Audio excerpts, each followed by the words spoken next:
Hello বন্ধুরা, welcome back to my channel. আমার চ্যানেলে তোমাদের সবাইকে স্বাগত। আমি রূপালী চলে এসেছি তোমাদের সকলের সামনে আবার একটা ব্লগ ভিডিও নিয়ে।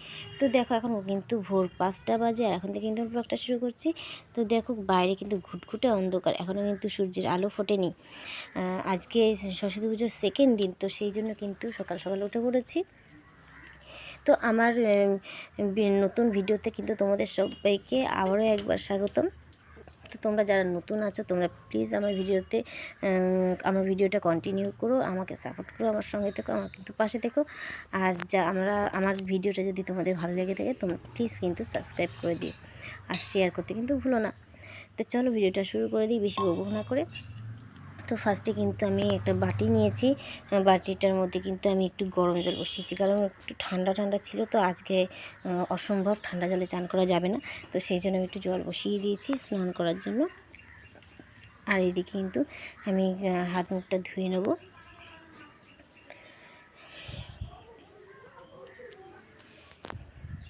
তো চলো, তো গাইস দেখো আমার কিন্তু স্নান হয়ে গেছে, আর আমি কিন্তু ঘরে চলে এসেছি।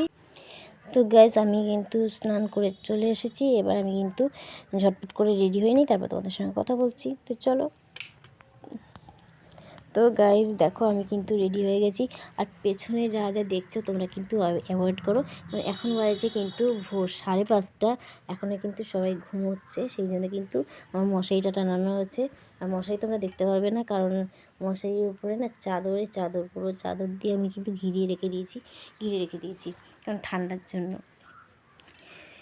তো দেখো আমাকে কেমন লাগছে তোমরা কিন্তু কমেন্টে জানাতে ভুলো না। শাড়িটা পরে আমাকে কেমন লাগছে তোমরা কিন্তু প্লিজ কমেন্টে জানিও।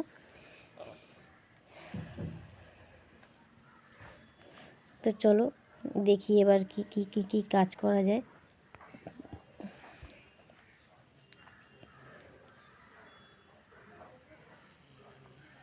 আর আমি কিন্তু যাওয়ার আগে আমার হাজব্যান্ডের জন্য চা করে যেতে হবে, কারণ আমি এসে সময় পাবো কি না জানি না।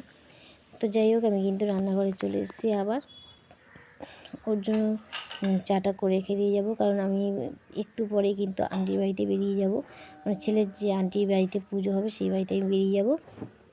তো সেই জন্য সেখান থেকে কখন আসবো তার কোনো ঠিক ঠিকানা নেই। তো সেই জন্য আমি চাটা করে দিয়ে যাচ্ছি। তো চলো চায়ের সরঞ্জামগুলো আমি বের করে নিই, তারপরে তোমাদের সঙ্গে কথা বলছি।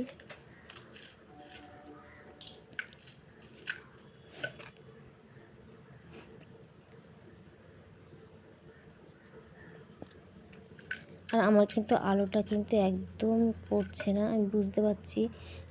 একটা সাইডে আলোটা রয়েছে, এক পাশে মানে আলোর দিকে যদি আমি ক্যামেরাটা রাখি কিন্তু আমার মুখে পুরো আলোটা পড়ছে, কিন্তু সেইভাবে মুখটা বোঝাই যাচ্ছে না আর কি। তো দেখো এখানে কিন্তু আমি আদা নিয়ে নিয়েছি, দারচিনি নিয়ে নিয়েছি, লবঙ্গলি নিয়ে নিয়েছি, আর এলাচ নিয়ে নিয়েছি কিন্তু। তো সেইগুলোকে কিন্তু ভালো করে থেতো করে দিয়েছি, দিয়ে কিন্তু আমি 1 কাপ জল নিয়েছি, আর তার সঙ্গে নিয়ে নিচ্ছি চিনি।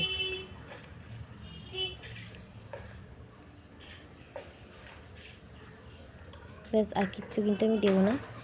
এবার আমি কিন্তু ওভেনে বসিয়ে দেবো।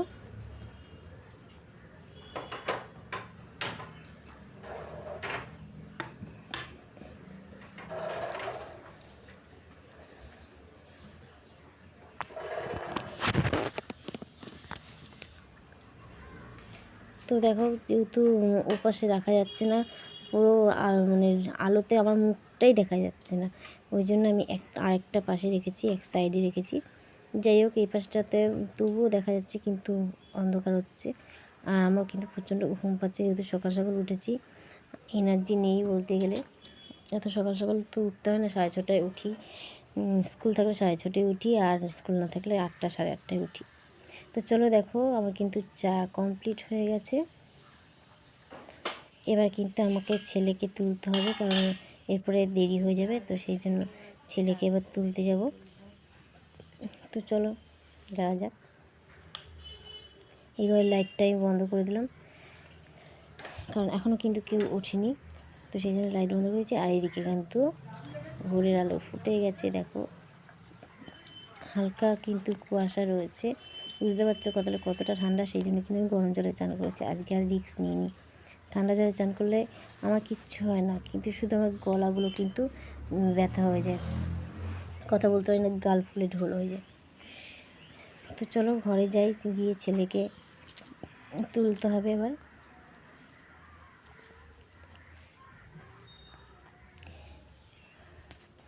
তো বন্ধুরা আমরা কিন্তু বেরিয়ে পড়েছি, ছেলেকে ফ্রেশ করে নিয়ে রেডি করে নিয়ে আমরা কিন্তু বেরিয়ে পড়েছি আন্টির বাড়িতে। কারণ আন্টি কিন্তু 2-3বার ফোন করে ফেলেছে। তো চলো যাওয়া যাক, অনেক দেরি হয়ে গেছে। তো বন্ধুরা আমি কিন্তু আন্টির বাড়িতে চলে এসেছি, আর পুজো কিন্তু কমপ্লিট হয়ে গেছে। তবে আমরা অঞ্জলি দিতে পেরেছি, অঞ্জলির টাইমেই কিন্তু আমরা এসেছি, অঞ্জলি দিয়েছি আমরা। তো ঠাকুরমশাই বেরিয়ে গেছে, তারপরে কিন্তু আমি তোমাদেরকে ঠাকুরের মুখটা একটু জাস্ট দেখাচ্ছি, কেমন হয়েছে ঠাকুরের মুখটা একটু কমেন্টে জানিও।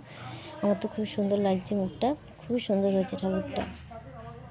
তো চলো বাড়ি যাচ্ছি, ছেলে প্রসাদ খায়নি, ওই একটা সঙ্গে শুধু খেয়েছে আর কিচ্ছু মুখে দেয়নি। তো চলো বাড়িতে চলে এসেছি, আমি ঝটপট করে বিছানাটা তুলে নিই।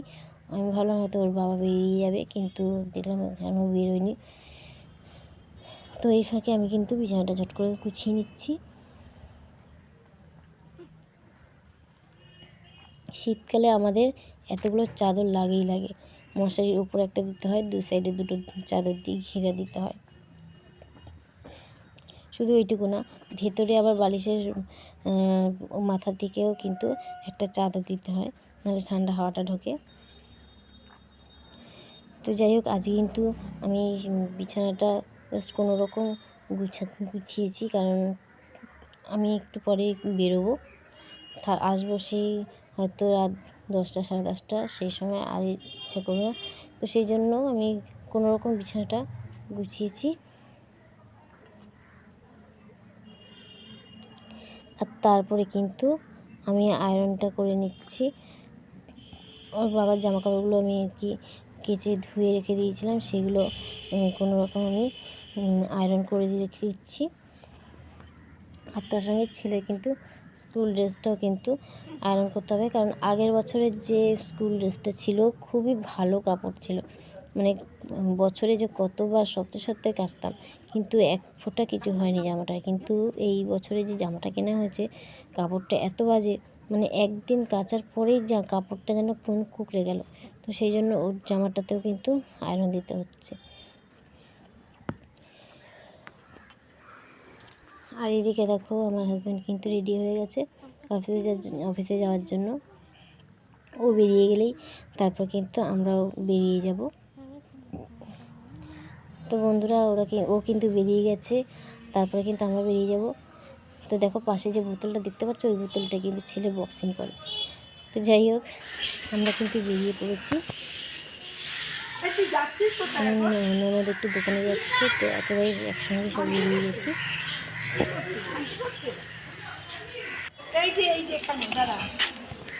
কেন পুজো হচ্ছে না আজকে?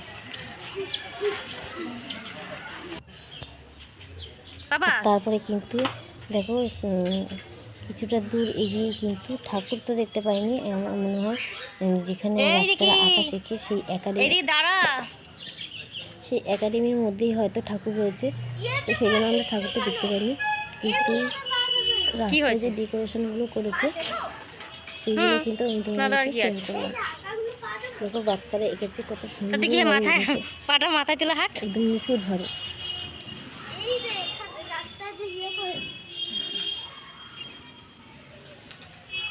কি সুন্দর ঠাকুর।